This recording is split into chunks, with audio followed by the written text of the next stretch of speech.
Well, I broke down and did it. Hey guys, and welcome back to another random distractions video. If you saw my last one, it actually was a clip of the Batman movie, and that was playing through the Xbox on the HBO Max app. What I didn't mention is that I had been seeing a lot of positive comments about the ARC beta that was released, and that handled phase and time alignment. And from what I was seeing, everybody was saying how much better their subs sounded and everything like that, so I decided to give it a try. I was going to wait until it came out of beta, but my friends were coming over to come and check out the movie with me, and so I wanted to help the sound as much as I could. One quick disclaimer, I did this probably a little over a week now as of the day of this recording, and so I'm trying to recollect everything from memory. I should have written it down, but I thought I could remember it, and sometimes that doesn't work out. Regardless though, as far as the process goes, it actually pleasantly surprised me of how well it went. Although I did hear of a couple people having some issues, so there was a little bit of a concern. So from what I remember, the first thing that I did was to pull up the web UI and turn on beta mode. I then of course checked for the update, which it did find the beta update.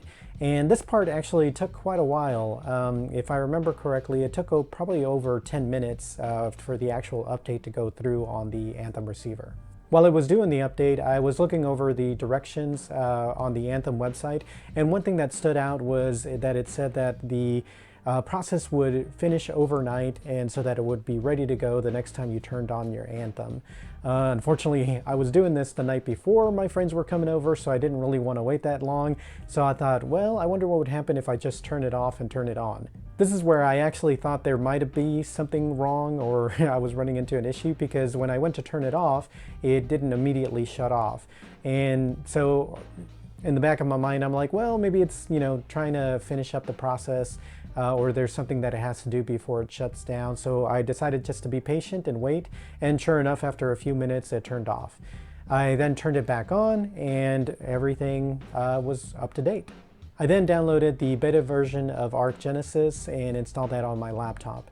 Once that was installed, I pulled it up, and the first thing that I did was to remove the current Arc file, which I was able to confirm on the Anthem receiver itself. Before I continue though, I want to mention something about the bass response in my home theater. So we recently had a renovation done in our kitchen, which the kitchen is in the same living space as where my home theater is. And before, it used to have a bar height wall, and then above that were some cabinets that were hanging from the ceiling. And so it almost did have like a wall behind it. And I think that created like a closed space for the bass to sound a little bit more full, I think. And after the renovation, the wall cabinets were removed, or the ceiling cabinets were removed, and then the bar height went down and it was just an island. This of course opened up more space. Since then, I noticed a dip in the bass response, and it's not as punchy, or as, I didn't feel it as much as what I did before. And this was the only thing that I could think of that maybe had made the difference, was having that wall, or almost a wall, removed from the area. And that's kind of why I thought maybe trying out the beta would help that as well. So back to the calibration. So the first thing that I wanted to try, and I had seen a couple of comments in the Facebook Anthem group, was when you're doing the calibration, you want to make sure your subwoofers are at the right level. And previously what I had been told was to go around 71 to 72 for each of them, and I have two of them. And so that way when they're combined, they're 75 dB. But the comments that I was seeing were to actually do 75 dB for each one. And since, there was already kind of a dip anyway, I decided to go with the higher volume and went into quick measure, made sure that each of them were at 75 dB before I went on to the next step. So I was ready to start measuring, and the one thing that I also learned recently is that if you just want to do different profiles for your system, so like for example on mine, I have a 5.2.2 and I want also a 2.2. And previously what I was doing was I was doing a measurement for all the speakers and doing a second measurement that would just include the two fronts and the two subs. But what I learned is that you can just do one measurement that includes all the speakers. That way you have measurements for all speakers, and then you can create separate profiles based on that measurement, on that one measurement. So I didn't have to create a separate measurement for the 2.2. All I needed to do was to create a second profile that only had those two speakers, or two speakers and the two subs. The measurements are going to be the same, and when I think about it, I know when I did the original measurements in the other videos, if you see those, when I was looking at the waveform, they did actually look the same, regardless of whether I did all the speakers or just the two speakers. So it made sense. From what I understand, the separate measurements are if you wanted to do one at the main listening position, you know, with say like 5 microphone positions, and then you wanted to do a second measurement that included, you know, up to 10 microphone positions, just in case if you had, you know, a lot more people in the room, or unique scenarios where you would need to have more than one measurement. By only having the one measurement, the other bonus is that it saves time on doing a calibration because you only have to do the one measurement. So now that I was starting the calibration, the one thing that I noticed that was different from before is that when it went to measure the subwoofer, it actually said that it was too loud and I needed to turn it down by 10 dB and then retry. But it actually gave me the option to ignore, which I went ahead and did that. Let me know in the comments if, you know, what you did if in that situation, or, you know, what you would suggest I should have done in that situation. Should I have tried to lower it, or was it okay to ignore? The other difference, of course, is that once it was done measuring, it did the delays as well. After that was complete, if I remember correctly, I went ahead and did the phase adjustment, which also took a little bit longer than I thought, but it was relatively automatic. Once everything was done, I started listening to some stuff, you know, movies, music, and I did notice a difference in the bass.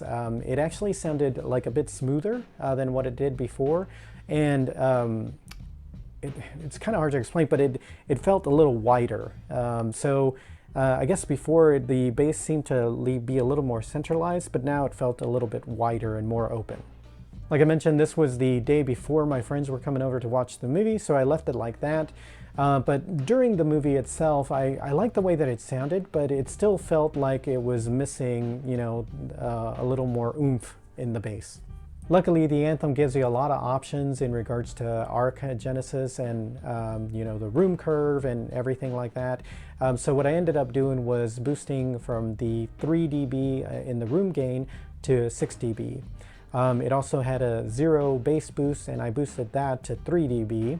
And I adjusted the where the bass boost happened. I think originally it's in under 50 or at 50, and I moved it over to 80, as this seemed to make the curve look a little bit smoother. At least as far as visually, it looked a little bit smoother. This did sound better, but it was still feeling like it could use a little bit more. So while I was listening to some music, I was checking out the web UI to see if there was anything else.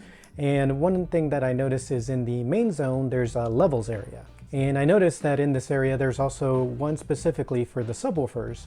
And so I started playing with that and turning that up. And this is where it finally came together for me. I found that for music, adjusting to plus 10 dB sounded really good for me. For movies, however, I brought it down to plus 6 dB. With these final adjustments, the bass really, you know, was coming through really well. And so for music, for example, like when a kick drum would hit, I would start feeling it again a lot more, and, you know, it just sounded really good. This was also the final calibration and adjustment settings that I used when I recorded that clip from the Batman in the previous video.